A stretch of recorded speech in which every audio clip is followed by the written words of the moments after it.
आज के वीडियो से हम कुर्ती कटिंग लेक्चर शुरू करेंगे। पहले ड्राफ्टिंग के बारे में समझ लेते हैं। यहाँ पर जिस प्रकार से ड्राफ्टिंग किया है और जो नंबर दिया है उसके अनुसार हमें स्टेप बाय स्टेप मार्क करना है। जैसे यहाँ थियरी में समझाया है, ड्राफ्टिंग में 28 से लेकर 44 साइज तक ये सब मेजरमेंट है और उसके अनुसार ही हमें ये कुर्ती कोर्स सीखना है।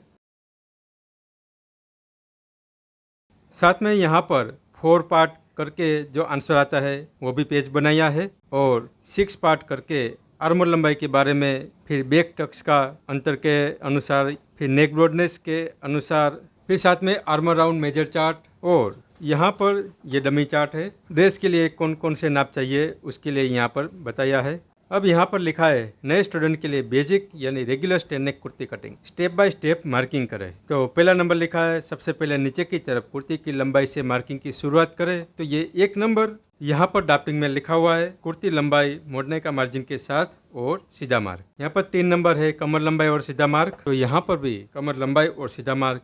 यह ड्राफ्टिंग 36 साइज के अनुसार बनाया हुआ है, इसलिए इसमें जो नाप है उसके अनुसार ही यहाँ पर ड्राफ्ट किया हुआ है। 9 नंबर में समझते हैं, रेडी कमर राउंड का चौथा भाग का मार्क करें और मार्जिन का माप अलग से रखें। तो यहाँ पर भी ड्राफ्ट नंबर 9 में देखना है तो कमर राउंड का नाप दिया है, बॉडी माप 31 इंच है, 3 इंच लूजिंग लगाया है तो 34 इंच इसका जवाब आया है। उसका डिवाइड 4 करने पर 8.5 ये चौथा भाग रेडी मार्क। और उसके बाद दबाव का मार्क हमें अलग से रखना है, जैसे यहाँ लिखा है 1.25 इंच मार्जिन रखना है।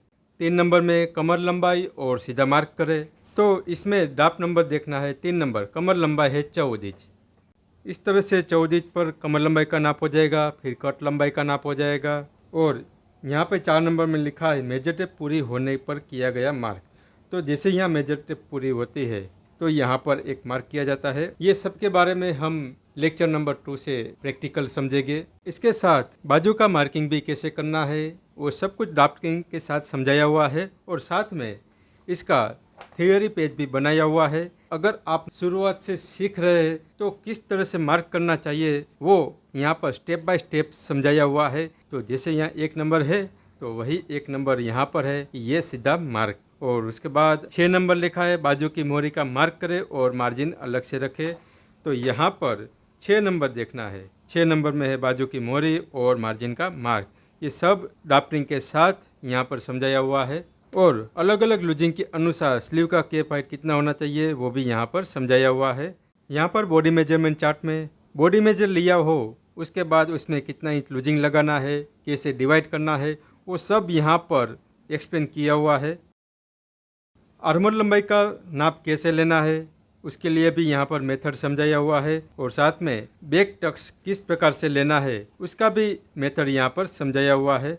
यह हमारा बेसिक स्टैंड नेक कुर्ती है। कोई भी कुर्ती कटिंग में पहले इसी प्रकार से कटिंग होगा, उसके बाद हमें इसमें से बन नेक, डिप नेक ये सब कन्वर्ट करना होता है।